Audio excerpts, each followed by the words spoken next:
What ethical considerations arise from AI-driven educational systems? Hello, everybody. This is Nick Totero, Professor of Information Technologies and Computer Science, Lakeland Community College. As we explore AI, as we explore different technologies, oftentimes ethics come into play with their use or the information that they provide. For example, how is AI generating this particular information? Well, it's generating that information from the billions and billions of data points that it has collected over time. So we get into data privacy. What about, and you hear this quite often with AI, the biases that are associated with AI? Oftentimes, AI is going to spit back out to you what the programmers believe was the particular situation. So as a programmer is designing the AI, oftentimes the programmer's bias will become inherent into the AI. Actually, when you start working with AI, one of the first things it's going to say is double check the work, because there might be influences in there that you may not particularly agree with. So we have to be careful on that. So let's go up to my screen and let's take a look at this particular question. This is another one in my AI in Education series. The overarching question is, what ethical considerations rise from AI-driven education?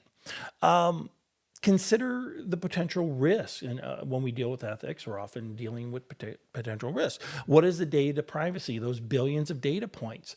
AI has the potential of beginning to understand you, where it may know your schedule, and that's going to maybe take that into consideration.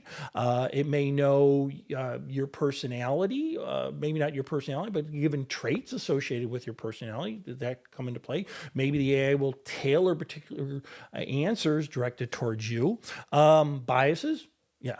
That's one of the big concerns right now. There was some significant issues a few years ago, or actually last year, in 2024, with one of the main providers of AI, where somebody said, or somebody asked the question, give me a typical example of a 1943 Nazi soldier.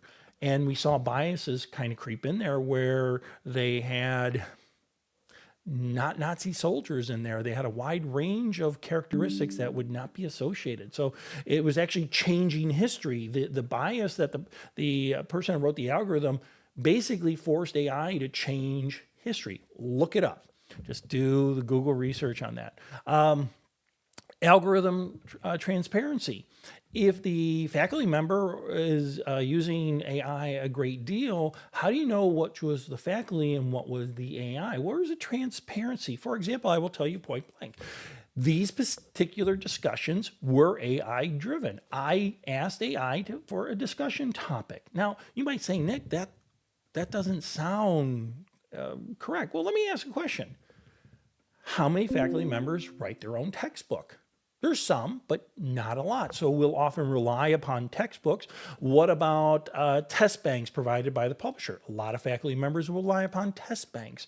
What about PowerPoint slides? Things like that. So there has been content that has been provided by faculty forever, since the writing of textbooks or whatever.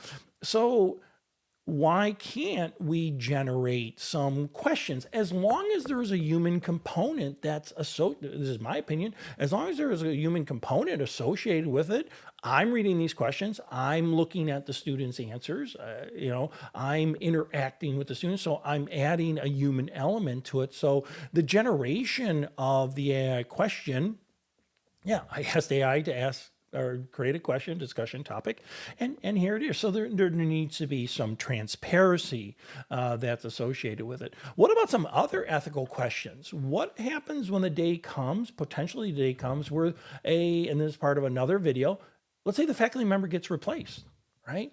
And you're a student paying to learn, but everything you're learning from is generated digitally. There's no human interaction. Are you comfortable with that?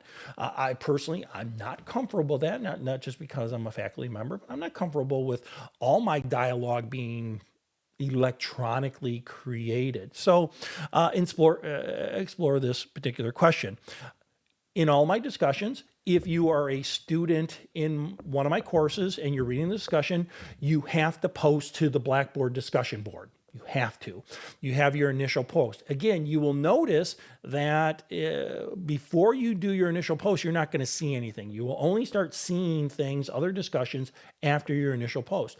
Wait a little longer and then answer at least 2 other students, right? See what other people have written and answer them. You could agree or disagree as long as you're not disagreeable, but support your agreement or disagreement. Just don't say, yes, that's good. No, that's bad.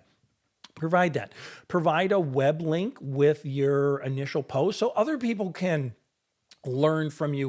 Where did you go to find your particular information? So you have to support your initial post. And if you want to support your subsequent posts or replies to other students, that'd be fantastic. If you're not a student of mine, you happen to come across this video through YouTube, post in the comments. We would love to open this discussion to whoever has a 2-bit opinion. But no, we would love to open that discussion. Again, please be respectful. This video is used in a college course. But yeah, let's open up this dialogue. Maybe there's content that other people have come across, maybe they experience at other schools. Add that to the comment field.